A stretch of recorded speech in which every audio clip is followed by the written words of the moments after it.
what is that? Gabe Brown says, sign the back of the check, not the front of the check. You're listening to the Grazing Grass Podcast, helping grass farmers learn from grass farmers, where every episode features a grass farmer and their operation. I'm Cal Hardy, your host. On today's episode, we have Nick Rodgers of Red Leg Farms. Nick is a first-generation farmer, and on his operation, they have Highland cows and hair sheep. Nick, we want to welcome you to the Grazing Grass Podcast. We're excited you're coming on here today. Thank you.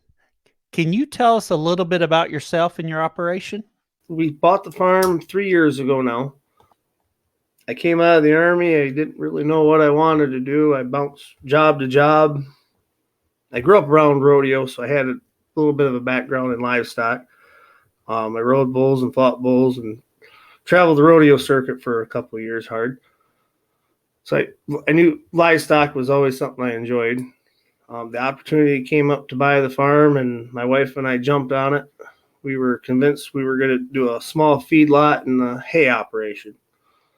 Didn't take us long to figure out that wasn't very profitable as a first-generation farmer starting out, buying everything. Oh, yes. Stumbled across Greg Judy. My wife and I were sitting down at the pond one night, playing around on the phone, and somebody shared it on I think it was a Facebook group, a link to one of his videos, and it kind of snowballed from there. We still wanted a farm, but I knew there had to be a better way to do it. Started researching it.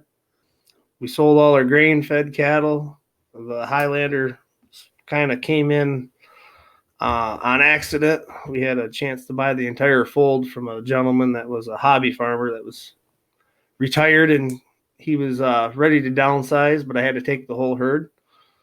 So, oh yes, I was against it at first with my experience with one Highlander bull that was at a rodeo arena that he kicked my butt for a whole year, and I left that stock contract and went to go work for another contractor to go get away from that bull, and he sold the bull to the contractor. Oh yes. So I had a kind of a stigma towards Highlanders after that. I mean, they kicked my butt for a whole summer and a half. But then we got these, and they're the most docile animal I've ever had. I was completely shocked. I had to kind of apologize to the wife. I was wrong. She was 100% right there. Well, get used to that. Yes. I'm learning that. The older I get, the more I'm learning that. One of these days, I might figure it out too. But our cows out there, we move every day. My wire is 10 inches off the ground. My sheep and my cows stay in it. We're staying right now. I'm right around 75 to 80,000 pound stock density, depending on how straight I get my wire across the field. That varies occasionally as I'm walking across there. But we've gotten where they can be a quarter mile away, and I decide I'm going to bring them up to the front, move pasture, and I go out there, have somebody drop the line, and I call them to the next pasture. I can call them right up to me. It's made moving cows quite enjoyable and quite easy. Oh, yes. The sheep took a little while to get them to bond in with the cattle, but once they were bonded, they're glued to them. Oh, yes. We do have some coyote pressure, so that kind of, them being in with the Highlanders, I don't have anybody that really wants to, predator-wise, that really wants to mess with the horn cow, so we, knock on wood, I haven't had any issues with predators since. Very good. I've seen them in our pastures. We've actually seen where there was the coyote got a rabbit in 20 yards from my line, and I had calves laying there. Oh, yes. That's been very nice.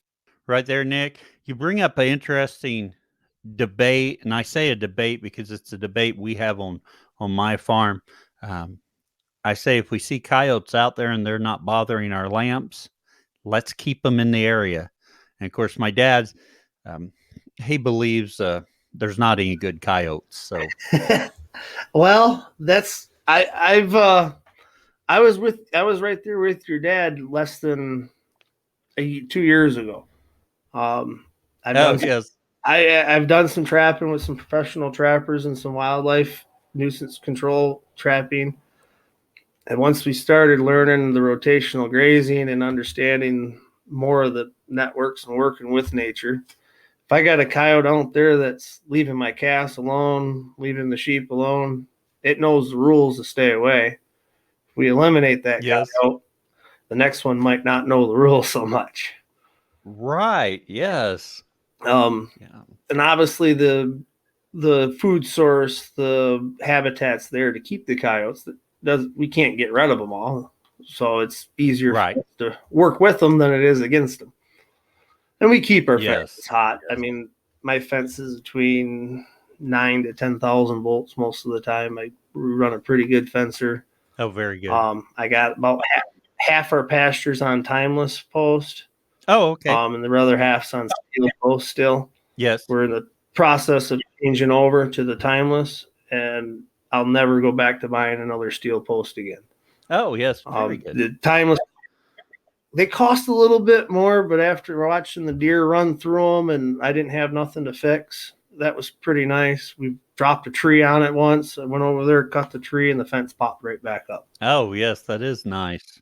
With our area, we have a lot of deer. So the deer pressure's something I deal with on the steel post side. It seems like I got to carry insulators in the truck door, the four-wheeler pocket, the cubby on the range. Right. It seems to always be an insulator. Yes.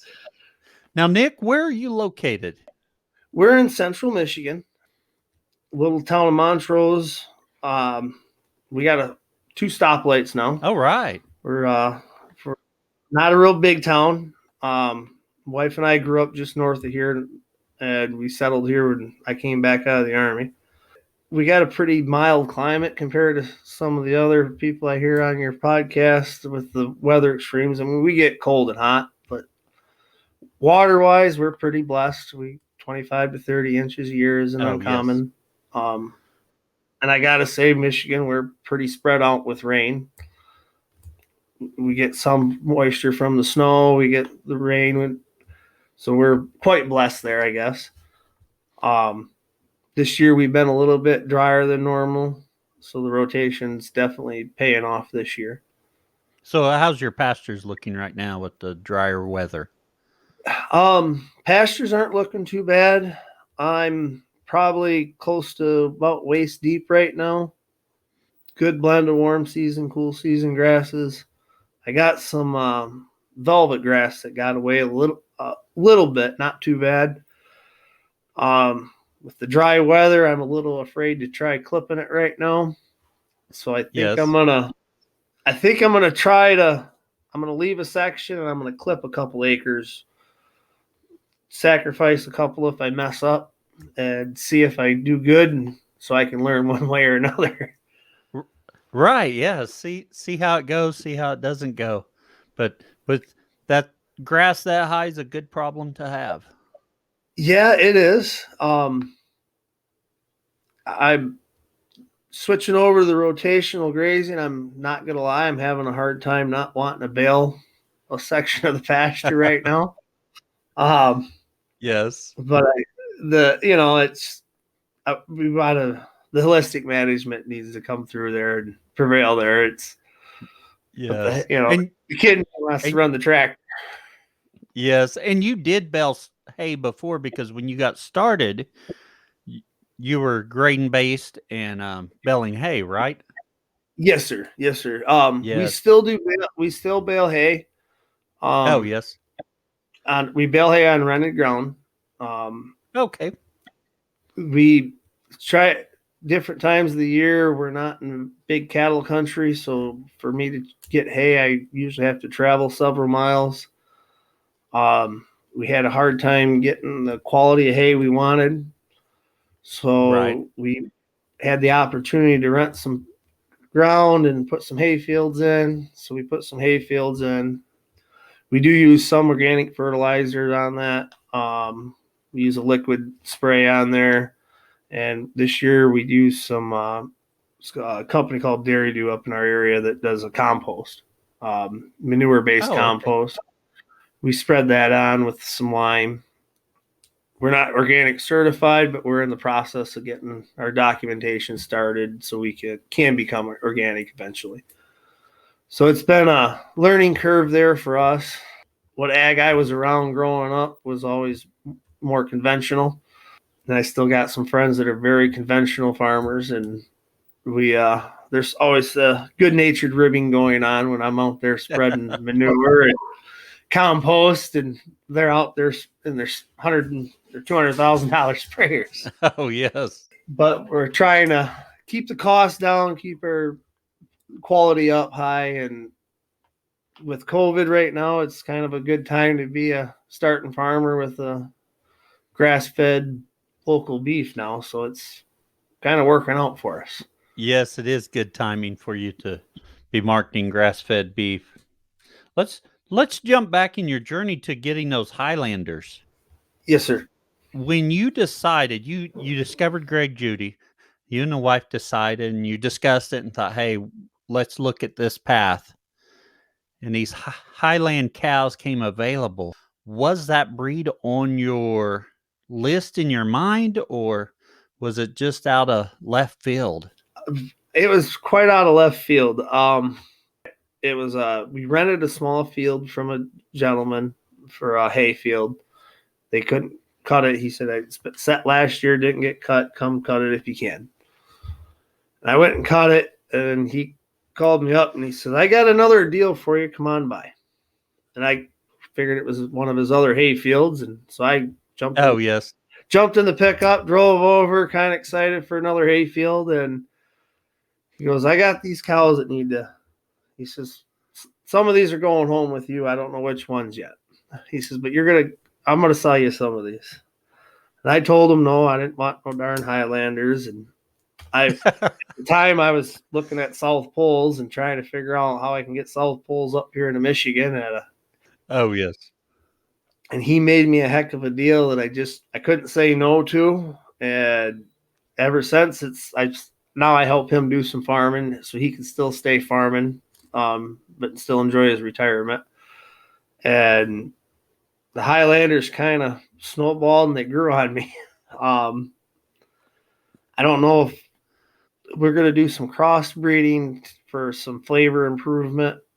But for the most part, I don't think we're going to ever go away from them. They've been thriving good on our grass. They forage great. They'll actually browse into the shrubs and the brush like the sheep. Oh, yes. And we got some civil pasture that we're converting. So the Highlanders they do excellent work back there as far as brush clearing. And they stay home a heck of a lot better than goats.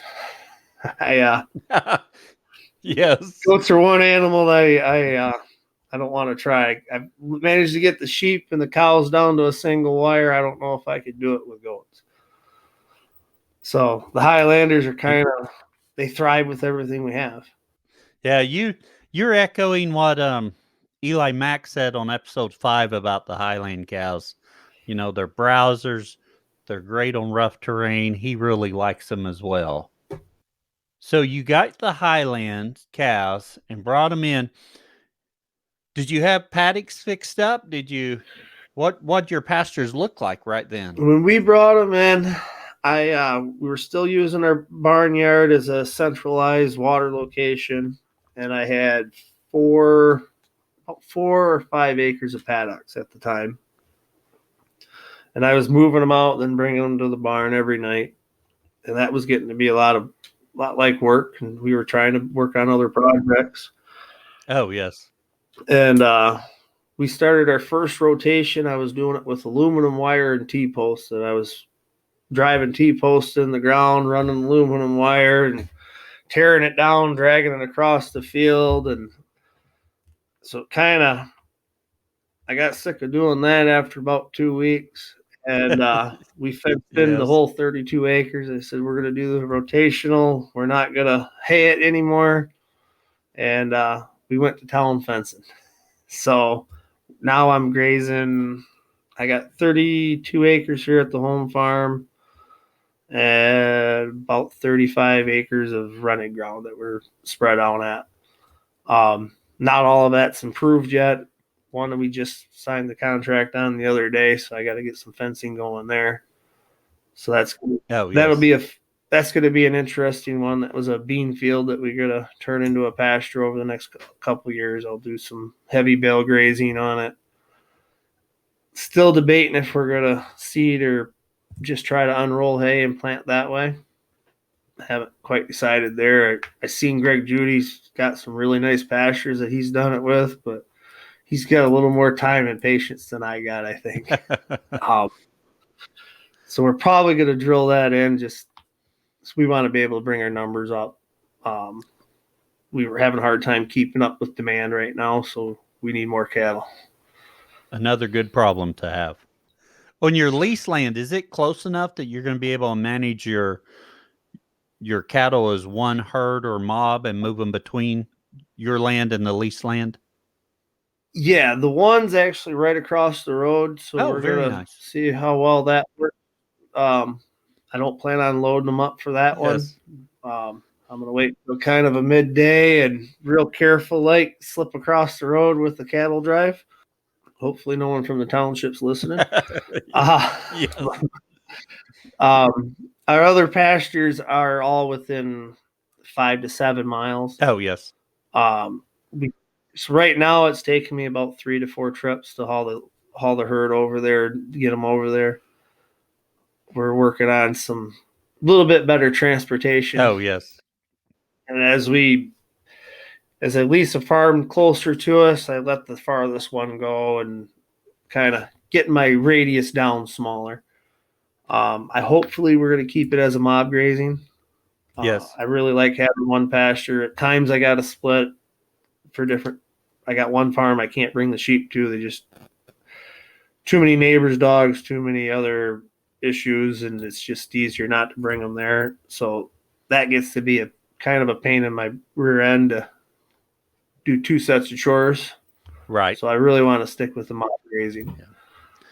Yeah, but like you mentioned there, you're constrained by what land you can find to lease. And yes, as you do it longer and you can start getting them closer, that'll really benefit you. Oh, yeah. And unfortunately, we're a mile from the city limits, so I gotta. Oh, yes. So at certain time, I have one field that I'll never be able to graze, but it makes it a great hay field. There you go. We'll keep doing that. And you do need that. Hey, your winters are a little bit longer than mine. Yeah. Last year we did pretty good on stockpiled forage. We made it till just after Thanksgiving. Oh, very good. Got a little bit of an ice storm, and we kind of started into some rougher pasture, and we started bale grazing out or unrolling it from there. And that pasture this year is better than it's looked. Even, well, I've worked on the farm that we bought probably 10 years ago. And the pasture didn't look as good as it does now just from the unrolling it. We did unrolling hay for the first time last winter. Always before we put it out, and we didn't use hay rinks because we wanted the cows to leave some residue there. And then always I spent all year looking at that circle and how wonderful it was. And sometimes the center of it would take 2 years to really get good grass in there. But this year we unrolled hay, and it's amazing. I can go out there and pick where I unrolled hay. It's amazing the difference it makes. Oh, I was really shocked. We got a couple of stripes that we've actually take pictures of every few weeks. Oh, yes. First bale I unrolled, I used the tractor. The spike wasn't doing a very good job, so I used the forks and kind of used the tractor to unroll it. We didn't have any other way to unroll it. And I ended up a little thick there. Oh, yes. But we were able to document some pictures over the course of the year and the improvements of it. Where we unrolled the hay, I watched the bad forbs disappear. We had a lot of mare's tail and I forget the name of the other one. I'm drawing a blank. Goldenrod. Oh, yes. And when we unrolled the hay, I couldn't believe how fast it helped eliminate that and was bringing in the better grasses, the higher quality grasses, and the better forage. It really was really surprising to see this year. Very good. Now, you unrolled it at first with your forks. Do you have a bale unroller now? Yes, we when we were down at the Greg Judy School, I ended up purchasing one of his unrollers, and I gotta say that was pretty nice. I didn't have to start a diesel tractor in the wintertime one time this year. Oh, yeah. Well, I take that back. We got one good snowstorm, and I wasn't going to shovel, so I got the tractor out for that. Yeah. But we fed the whole year with a 4-wheeler, our Ranger, or side by side.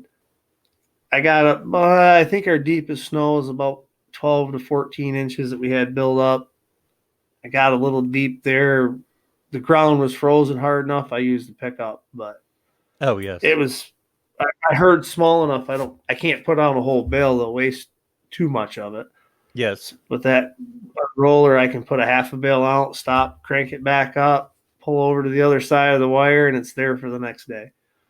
So it's kind of nice to leave it out there staged, and it cuts back on the workload. Or if I can't do chores, I can send one of the teenage boys out there, and they can do it. Everything's set up nicely. Very nice. That unroller's good investment. Well, good.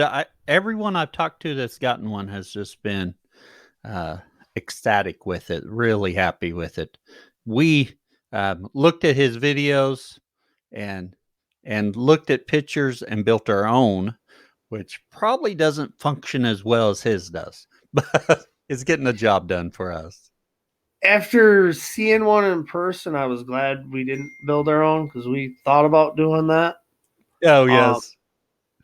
For the functionality, I wanted to make sure something my wife could do, or if I had to have someone do chores for me, I could have it as easy, as simple as I could. Oh, yes. I'm that balance point, the way he has it balanced on there. It's unbelievable how the leverage works on that thing. There was a lot of thought and effort put into that. Yes, and lots of bales getting unrolled to perfect it. Oh yeah, he's definitely got the herd to do the work there. So you got your Highland cows there, and you bring them in. How long before you start introducing sheep? We ran the Highlanders for about 5 or 6 months, and we started looking for haired sheep. Why? The main goal for us at the time was the parasites. With the two parasites being end users from the cattle and the sheep. Oh, yes. That was my main motivation factor. And I had a lot of forbs in the field. We had forbs everywhere. Oh, yes. So it was for us, it was a forb control. The raising the sheep was going to be secondary. Then we started raising them and started eating them, and we ended up liking the sheep meat quite a bit. And it's been very profitable for us. Way more profitable per sheep than we ever imagined when we first started getting into them. Oh, yes. And they haven't been nearly the work that I thought they were going to be. This is our second year with sheep. I don't think I'd want to do the extra work that the wool sheep has with the shearing and the tail docking.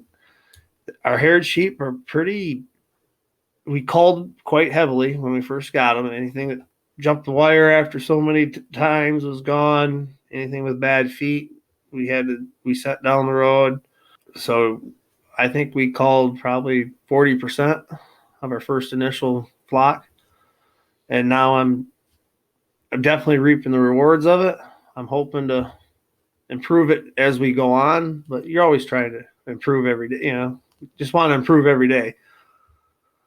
But they've been a pleasant surprise of how nice they fit in with a grass-fed operation. What breed did you go with for your hair sheep? We have Barbados Black-belly crosses with Cottodin cross right now. We started with the black bellies. It was the first grass-fed sheep I could find that was within a couple-hour drive. Kind of went from there. Friends of ours picked up some Cottodin ewes from the southern part of the state, and they were doing really good. So I went and got a couple of those, and we got them kind of to crossbreed in with ours. I wanted to add a little bit of more meat to the carcass. Oh, yes. Over the black bellies. So we brought the cottage ins, and now I'm kind of considering bringing in some St. Croix. Okay. Just because I found a grass-fed source for some of them a little bit closer to us, which was nice because I can get them out of Michigan, and hopefully I won't have to cull as many that way. Right, and they'll be used to your environment. So we're going to see how that kind of crosses in there. Just I haven't really found a breed that I can say I like for 100% for one reason or another on the sheep.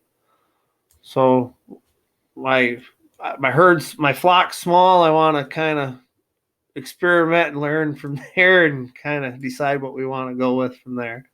I think that's an excellent pathway for you to go with them, figure out what works for your farm, and then you can double down with whatever's working for you. That's our hope.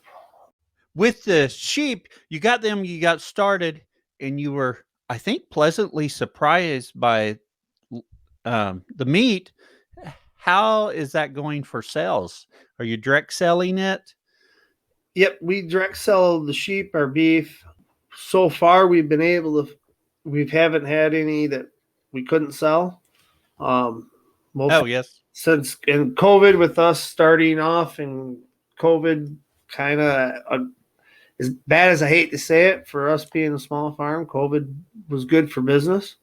People wanted to know where their food comes from. They're looking more for ethically sourced food, clean source food. So it's been good so far. I've had a few customers that had some issues cooking it at first, just like we did here at our own house. But we started including some recipes and some how-to links when they buy from us. And I'm starting to get the word of mouth trickle-down effect from that. And unfortunately, I'm sold out of sheep this year, which isn't bad to have. I wish I had about 4 or 5 dozen more. Yes. We just don't want to grow too fast, too quick either. Right. We're doing our best to farm without the bank, and that's been a challenge. But it's doable goals, reachable goals, and sometimes it slows our growth down a little bit, but I don't want to have the bills either. I want to, right. That Gabe Brown says, sign the back of the check, not the front of the check. Yes. So you're selling your sheep and beef direct. Jumping just a little bit back, you mentioned a little bit about your watering. How's your watering system set up now? Have you made any changes to that? We're currently working with the NRCS on some underground water and a farm well. Yes. Right now, that's been in the process. We had to have an archaeologist out to do an archaeological assessment because we're close to it. Our property's close to a archaeological site. Oh, okay. They wanted to make sure it didn't spill over onto our land because that ended up being part of where we were wanting to route the water line. So we got that signed off. So we're hoping to hear back from them on a cost share program with that. For right now, we put our tanks out in the pasture, and I have a lane that reaches the edge of the pasture. So we've been hauling water out in totes. Oh, yes. Right now, just like that, it keeps water in the pasture. I back graze to the tank for a couple of days before I move it forward. Oh, yes. Right now it's working because I can reach both sides of the pasture with the pickup. I got one pasture I got to figure out a little bit better game plan for. So there's a hay wagon that's earmarked to get cut apart and made into a water cart here in the next week. Oh, yes. That way I can haul about 500 gallons out, park it in the shade, and run a line back over to the water troughs. Oh, very good. That's been working. It's a little extra work, but we're definitely looking forward to getting some pressurized water set up. I imagine so. But as you touched on a little bit earlier, just do what you can with what you have and keep moving forward. Yes, sir. Now, you mentioned, I'm jumping around now, and I apologize for jumping around. People will be like, Oh, where's your train of thought? But I'm jumping back. You mentioned that pasture that had been a bean field that you've leased, and you've talked about drilling Yep. something in. So if you go in and drill, what are you going to put in there? We have a gentleman, about a half hour away, runs a Michigan livestock service. Very, very well versed in forages and grazing. He's actually taken the time to sit down. We spent probably 2 hours in a shop going over different blends and different goals and everything. Right now, we're looking at kind of a custom blend. We couldn't quite find any pre-bought blends that were already done. So we found Byron Seeds that would do a custom blend for us. We're looking at going with about 5 different grasses, some clover. I really want to try to get some birdfoot trefoil out there after seeing how well the livestock love that out here. Our main goals are make sure we get fescue, white clover, purple top clover, some sort of brassicas. I'm not sure what yet. Yes. Kind of want to see where we're at with soil test and see where our pH is. But I'm going to try to put as many multiple species as I can possibly get away with. And then I'll probably try 1 or 2 more that I probably should. Oh, yes. The only way to try it is I figure if I buy 1 bag of seed and put it on one side of the drill and just do a section, I can at least get a reaction to see what it does or doesn't do. Right. So we're going to try a couple different grasses in there and see what it does. The fescue's been a pretty good base for us. Even when I unroll hay, I got just a small seeder that I attach to the front of the 4-wheel. It runs off a 12-volt battery. And I put fescue in that, and I just broadcast seed ahead of what we're unrolling. And that was because we first bought the place. Everybody said, fescue grows great. I'm like, I couldn't get fescue to grow for nothing for the first year. Oh, no. We put a lot of fescue seed in it to get it to finally come up. And some of that more of it was operator error. The way I put it down, I didn't do a very good job and didn't get a good seed to soil contact the first time. But since we started letting the hay be the push down and the animals do it, we started getting some real good fescue coming up. And that's nice for the stockpiling. And I would think seeding that right in front of where you're unrolling a bale of hay would work really well. So far, it seems to be. We did about 6 acres of it last fall, winter. Yes. And we're getting ready. We'll be going back across that here probably another 2 weeks. I'll be getting her back on across that section of the field.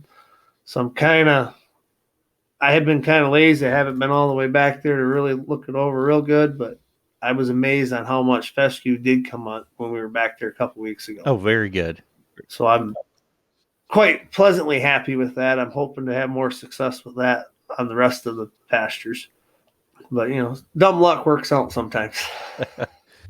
So in addition to cattle and sheep, what else do you have on your farm? We're looking at expanding into some pasture pigs. Oh, yes. Next year. This year we're doing a couple of big infrastructure projects. I got a hip roof barn that we just started tearing down.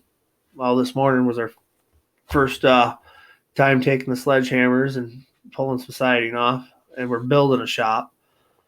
So for us this year, we're sticking with the sheep and the cattle, and we have a small shiitake mushroom setup going.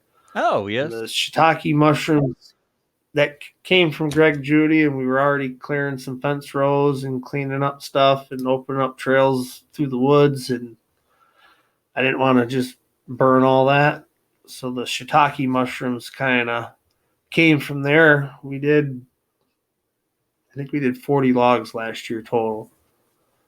This year we're going to shoot for another couple hundred logs and see where that goes. We've never done it before, so we're not really kind of we're not counting on it for anything, but we're going to try it. Yes. We didn't want to jump in too far into it. I'm hoping to start seeing some mushrooms from the logs last year soon, but we'll see if we did it right or not. Well, that's exciting to find out. I see Greg Judy's videos with the mushrooms, and I find that very interesting, but I haven't done anything like that. Now, you mentioned, you're looking at pasture pork for next year. Where do you see your farm going in the next few years?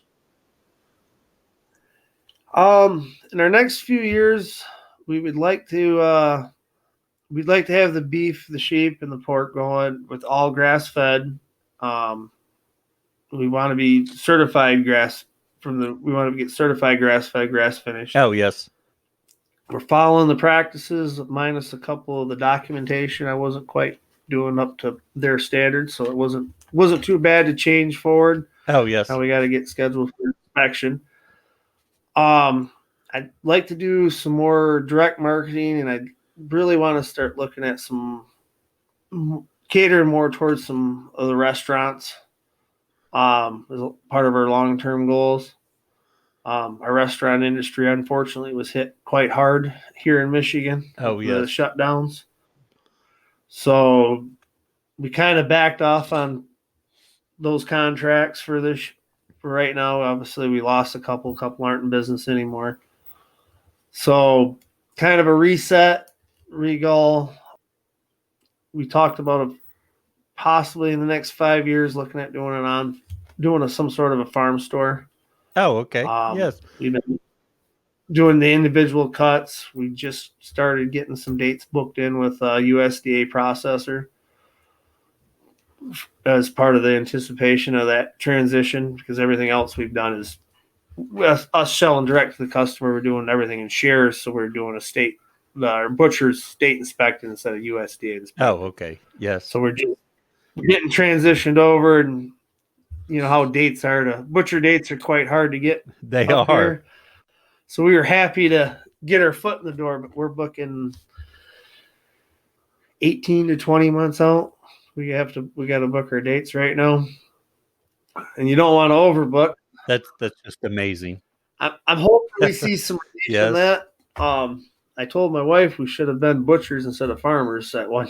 Right now might have been a better idea, but I don't think I'd quite get the enjoyment out of doing that as I do out in the field with the cattle. I agree, but if there's someone out there that has those processing skills and is interested in it, it may be on the tail end of the pandemic portion of it, but if they'd started last year, early in the year, they'd be going great guns. Oh, heck yes. We've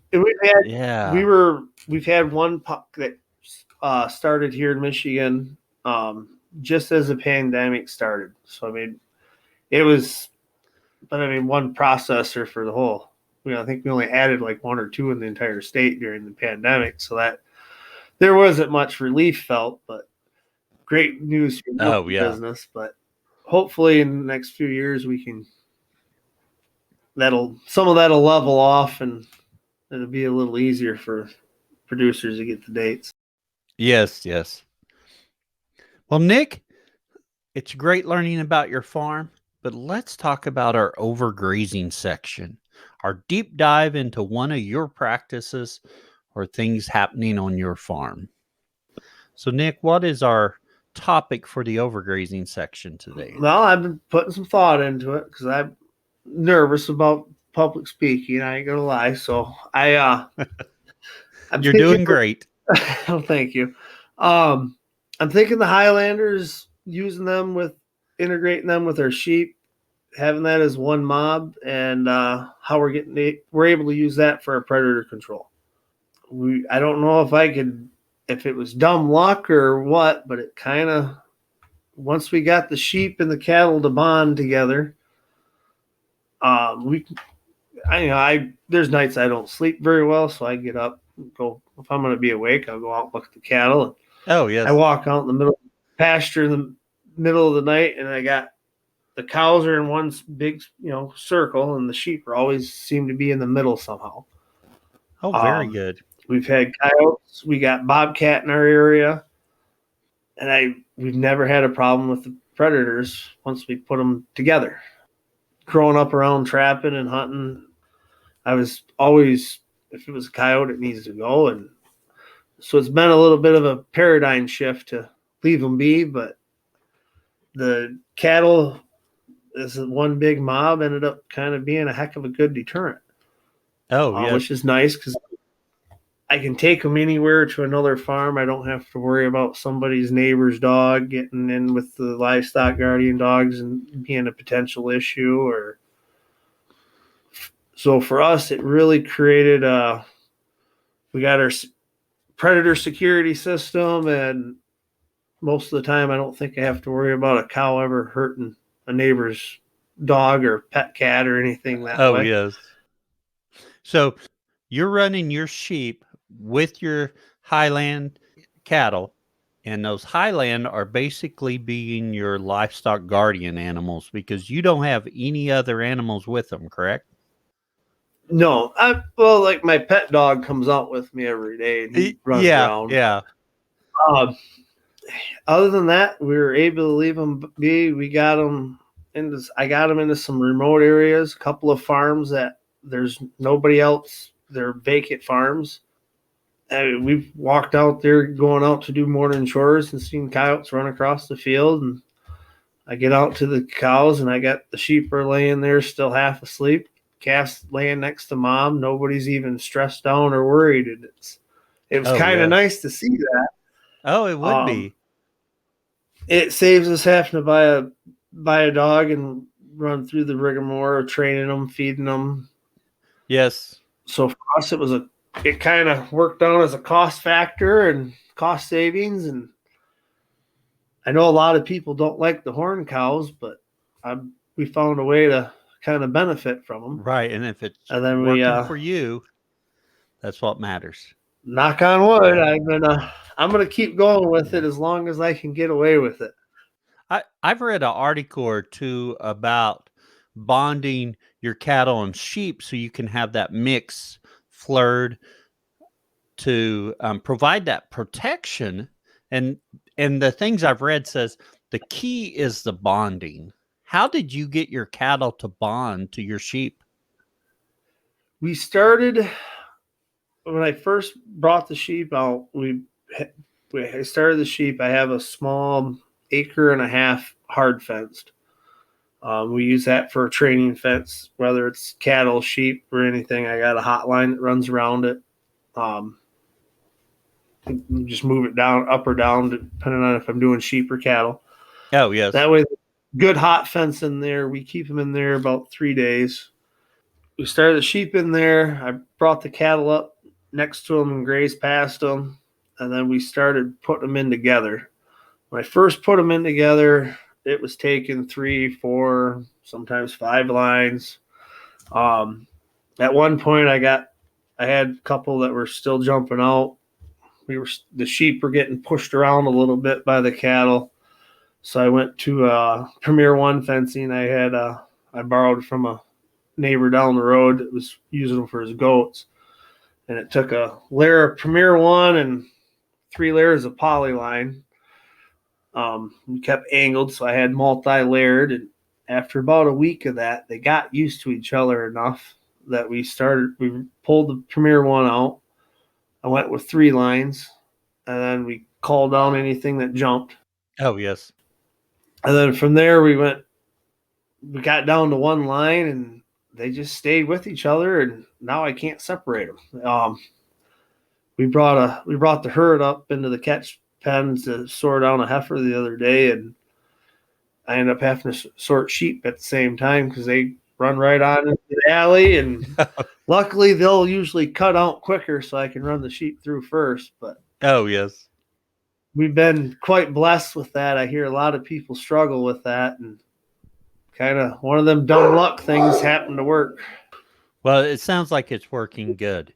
Now, one more question about that. In the articles I read, they said the younger your animals, the better they bond. How old were the sheep you purchased and the age of your cows? Did that make a difference for you? For us, the cattle are I think our oldest out there's 7, right down to 5 months. We're pretty spread out. Oh, yes. The sheep, the first initial flock we bought were all they were all still lambs. Oh, yes. Fresh leaned. They were quite happy to be around an animal. So that kind of helped us there. And I didn't read that article. Yeah. I didn't know that part. I didn't know. I never read that article and didn't know about the age thing. So I kind of, that dumb luck thing worked out for me. Well, good. But yeah, we started with lambs. We raised up a few. We only kept 2 back. I bought, I think we started with 6 and I kept 2 ewes and the rest were rams. And I wish I would have bought a heck of a lot more the first time around. Oh, yes. Being the lambs, that did help because they were young. The herd mentality kept them up closer. And then the one little calf, he fell in love with him. I think he was the smallest calf out there at the time, and he could push him around a little bit. So they kind of stayed with him, and I got real lucky. It sounds like it's working good. And it's something I've tried a little bit, but I haven't had much success. And I don't think I've tried it long enough and stuff, but I'd love to get my sheep bonded to my cattle. Of course, I've got livestock guardian dogs, and they don't feel like the cattle should be bothering the sheep at all. So that's a little bit of an issue. That could probably get real interesting. Well, Nick, I am glad to hear that's working for you, and I hope it continues. It's time for us to move to our famous 4 questions. Same 4 questions we ask of all of our guests. Our first question, what's your favorite grazing grass related book or resource? You know, I've been thinking about this all day when I'm out there swinging a hammer. I got to be able to answer these questions.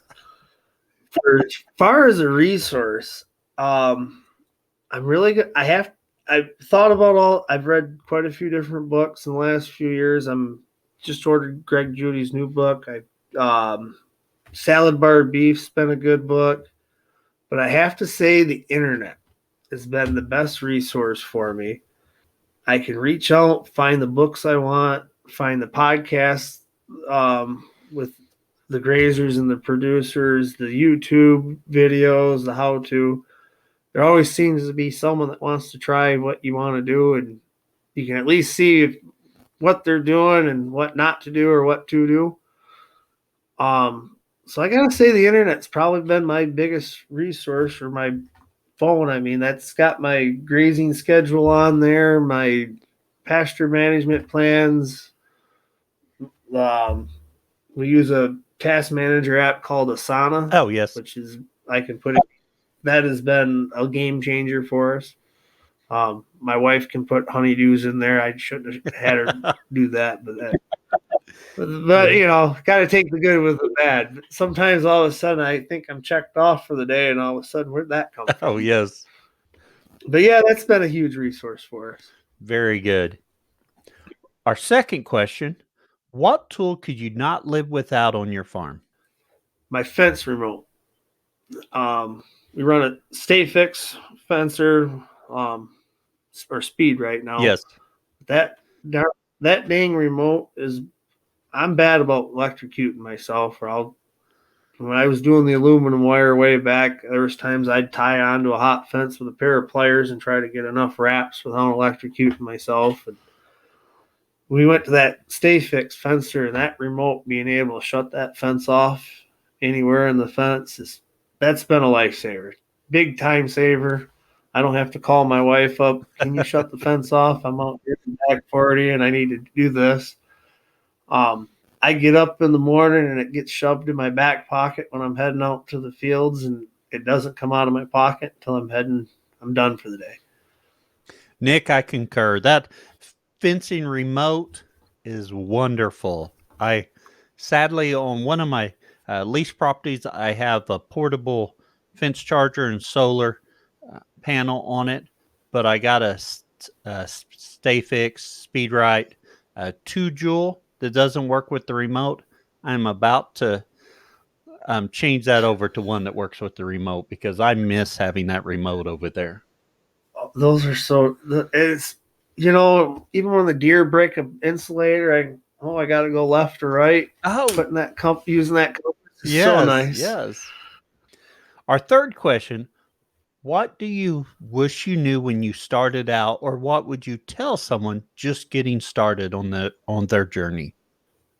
I wish I wouldn't over invested in equipment. Starting out. So I wish I would have known not to overinvest in the latest and greatest of everything and this and that.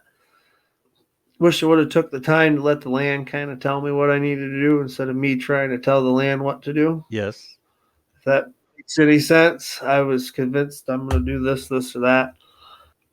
Going from the feedlot to the grass fed was I wish I would have. If I would have started with fencing instead of all the infrastructure to set up a small feedlot, I would have been quite a ways ahead from where I am now. Oh, with a lot less investment. Yes. And lastly, where can others find out more about you? My wife does a wonderful job with our Facebook page, Red Leg Cattle Company with Nick and Annie Rodgers, and she also does a great job with pictures and videos I take and posted them on YouTube with Red Leg Farms, Nick and Annie Rodgers. Other than that, I'm not really on social media a whole lot. We don't have a website yet, and I definitely got to get a website. Well, we'll post links to those accounts on there. But before we finish up, Red Leg Farms, how did you come up with that name? Red Leg Farms was kind of a tribute to my time in the military. I was an artilleryman, and our nickname in the artillery was Red Legs. Oh, very nice. So we're a mixed family. I have 2 sons. My wife has 2 sons, so we didn't want to use her name in the. We didn't want to go with the last name of the mixed family. Yes. There's Rodgers and Smiths worked the farm, so I didn't want to have Rodgers Farm or. So we were sitting around the fire one night, and I had another artillery buddy over, and he says, "Well, why don't you call it Red Leg Farms?" And so, well, that works, and it went from there. Not a lot of people catch what it is, but it was kind of just a little tribute to the military time and very good. What I got to do in the Army. Very good, Nick.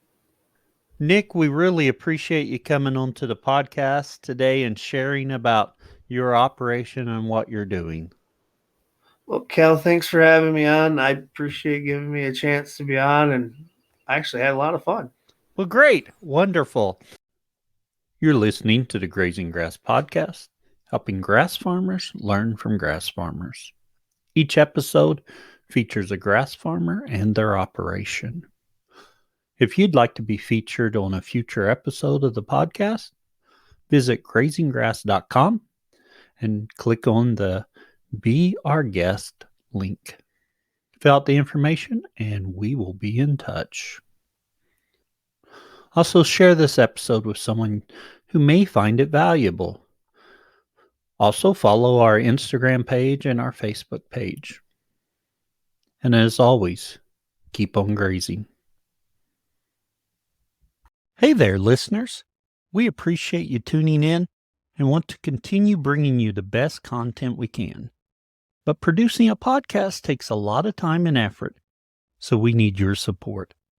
You can help us out by joining the Grazing Grass community and becoming a supporter for exclusive content and early releases. Also, you can buy our merch to show your love for the show, or by using our affiliate links to purchase products or services we recommend.